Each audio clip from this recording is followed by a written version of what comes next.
Very good morning, everyone. Welcome back to Dublin as the campaign in the historic referendum vote on whether to relax Ireland's strict abortion laws reaches its climax today. At 2 p.m, all reporting on the campaign is banned until the polls close at 10 o'clock tomorrow night. We're going to discuss that in more detail. We are hearing that there could be an exit poll at 10:30 tomorrow evening. That is yet to be confirmed, but we will definitely know for sure by tea time on Saturday which way Ireland has voted. Before that, here to discuss it in more detail is the Executive Director of Amnesty International Ireland, Colm Gorman, and also Sarah Louise Mulligan, Chief Executive of the website Irish Who Love President Trump.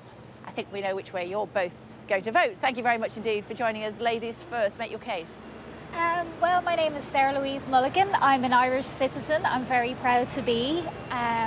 First of all, we must realise that if abortion is legalised in Ireland, it's going to have detrimental effects on Irish women. 97% of babies who are aborted has been proven in statistics as discussed on RTE. I think this will be detrimental if it's brought into my country. Our country is extremely conservative. We're known to be a country of baby lovers, not baby killers. Extremely conservative? Yeah, we are extremely conservative. First country in the world to accept gay marriage? Yes. Accept divorce even though you're a Catholic country? Yes, I actually voted for gay marriage myself, so, you know. Not that conservative then? Oh, well, I do think Ireland is still very traditional and very conservative, and I do believe the vote no will win, because there's obviously still a lot of religious people here who are, you know, elderly people who will... Is it a matter of religion, Colm? No, not at all. It's a human rights issue.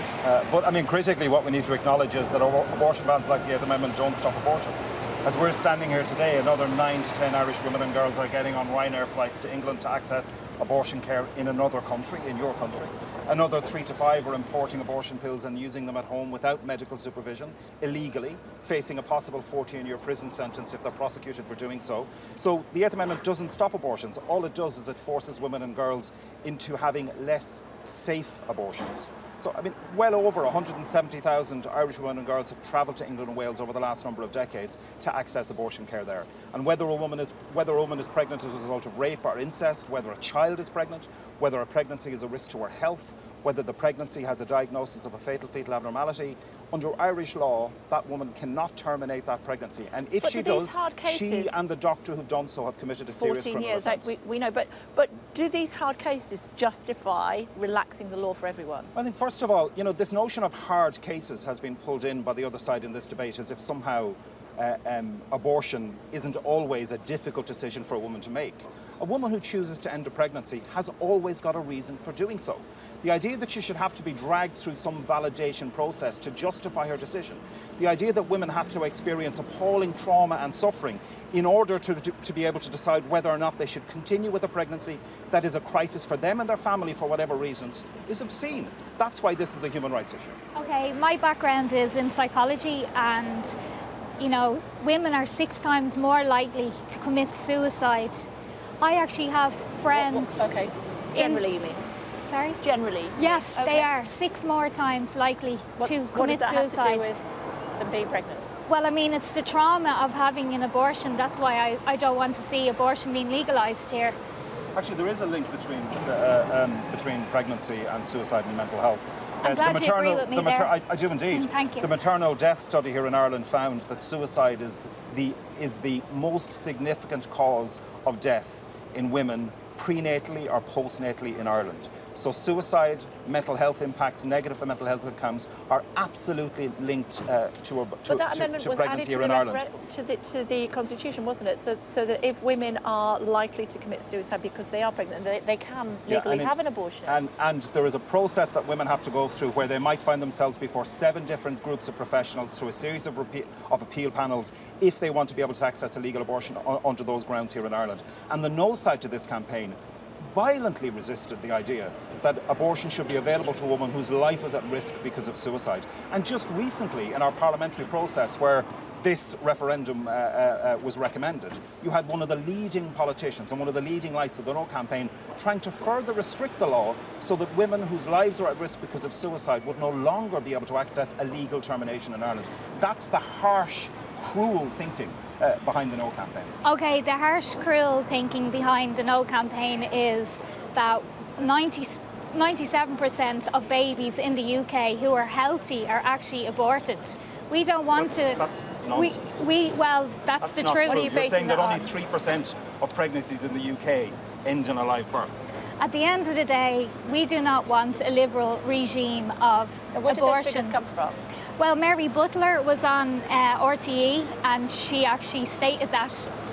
It's not true. I mean, it's patently obvious that 97% of pregnancies in the UK do not end in abortion. That's just nonsense. Okay, if we look at Women Hurt, like this was a campaign and an agency set up for women who have had their lives destroyed because they've had abortion. You know, this is set up to help women go through a whole psychological process of killing their child. You know what I mean? It has a devastating impact on a woman's well-being, and they deeply regret. I have never ever met a woman who has regretted having a child, but she has regretted having an abortion. We do not want this Hitler regime of abortion, and it's a money-making thing as well. Hitler regime of abortion. So first of all, 3% of women who terminate their pregnancies regret their decision. And we don't generally outlaw and make illegal for everybody any decision on the basis that somebody might regret it. And where women do regret that decision, they need and are entitled to and should get every possible support to help them to address it. But the overwhelming majority of women who choose to end a pregnancy describe feelings of relief and well-being following the termination of that pregnancy. And that's in every single meta-analysis that's been done. Abortion regret, we all regret decisions that we make, and choosing to end a pregnancy is a significant decision. The problem that we have here in Ireland is if a woman chooses not to continue with the pregnancy, she doesn't have time to think about and reflect and discuss that decision with her doctor. She doesn't even necessarily have time to discuss it with the people she knows and loves in her life because of the shame and stigma that's attached to the issue. Instead, she has to find plane tickets, she has to navigate childcare, she has to navigate the access to the UK health system in order to have a termination here. That's completely unjust. Colm, I have personal friends who have had abortions. Now, because I have a background in psychology, they speak to me, and they are suicidal at this moment in time because they've had abortions. If they could turn back time, they wouldn't have had an abortion. So everything you're saying there is not true. We don't outlaw decision-making for a whole group of the population because a small minority of people might end up regretting a decision. It's not a small minority, I'm sorry. I'm not minimising the impact of that on those individual women. What I'm saying is they deserve every possible support, but 97% of women, the overwhelming majority of people who have abortions, express feelings of relief and believe that the decision was right for them. Women shouldn't have to have an abortion. I agree. They shouldn't have to. We should avoid crisis pregnancies. We should avoid crisis pregnancies, which is why part of the package which is why part of the package of solutions that are being put in by government here are better sex education in schools, access to contraception, things that the leading lights in the No campaign have resisted for decades in this country and still doesn't believe that a woman and a child are two patients. He just believes... No, he didn't say that. Yes, he did say it actually. Yes, he did. No. He says he just looks at the woman and he ignores the unborn child inside. What he said was, and I don't often find myself defending our Prime Minister or leaders of our political parties, right. But what he actually said was that he doesn't believe that from the point of conception, the unborn are entitled to the same rights and have the same value, and that's an awful phrase to have to use, but the same value yes, it's extremely awful. as his born sister. The idea that an embryo from the moment of conception has equal rights and equal value as a born woman has caused catastrophic harm to thousands of women in this country. You advocate for human rights, but you ignore the human right of an unborn child. No. Yes, you do. No, I don't. You do. No, I don't. You want to murder an unborn Oh, child? dear heavens. Well, I mean, That is if the so debate innocent. if the debate It descends, has never sinned in its life. if the and you debate want if the debate a is going to healthy descend, child Lucy, if the to be debate is born- going to descend Actually, to my name's references, Sarah Louise. sorry, Sarah Louise, I Yeah, haven't okay. never met you before, so I don't know you. I did But try if the to say debate hello to if you. the debate is going to descend to references to Hitler and to Oh, murder, it's a I Hitler think we're regime, finished. Definitely.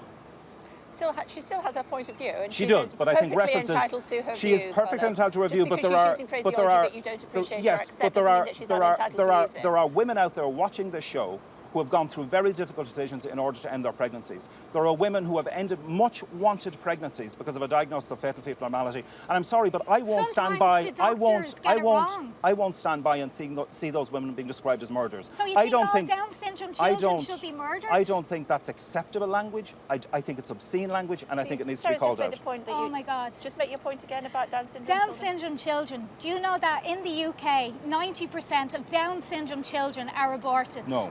Yes. In the, yes. No. Yes, they are, Colm. So in the UK, you're very light on facts in this.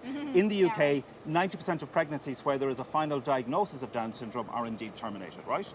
My point would be that you want a regime that forces Irish women and girls to travel to the UK. Nobody's whose forcing laws, women to whose travel laws to the UK. You seem They have to, no seem choice to but be to travel to the UK. horrendous. You want to maintain a legal order in Ireland that does not allow us to put in place our legal regime here. And for the avoidance of any doubt for viewers, abortion on the basis of disability is expressly prohibited under the laws that the government are proposing. In Portugal, abortion is used as a form of contraception. No, we're not. I know, but we have to go by these statistics. Fascinating debate. I'm terribly sorry, but we have to leave it there. That's Thank you okay. both very much indeed for joining us on Sky News Sunrise this morning. You can see very strong views on either side of this debate. The country is indeed polarised. It really is too close to call the polls open 7 o'clock tomorrow morning, closed 10 o'clock tomorrow night. We should have an exit poll very soon after that. By Saturday tea time, we will know whether or not abortion is likely to be legalised here in Ireland. Stay tuned for more.